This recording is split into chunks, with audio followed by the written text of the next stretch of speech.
Do you want to know how to register CRA or Canada Revenue Agency for the first time? Here is the step-by-step process on how to do it. So first, just simply open your web browser and search for this URL, which is the canada.ca/en/revenue-agency.html. After that, you will see a green button which is sign in to a CRA account. You just have to click on that. And after that, you just have to scroll down and there is a register for a CRA account. You will see a man icon with a pencil icon as well. You just have to click on that.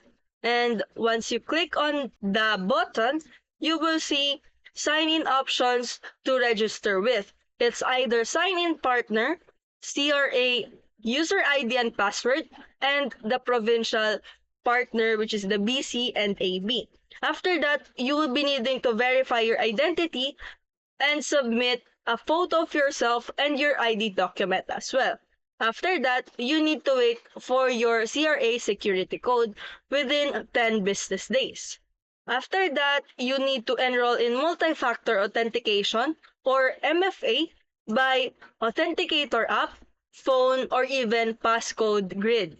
Then, complete your identity verification by the document verification service. And that's how you register on a CRA account for the first time.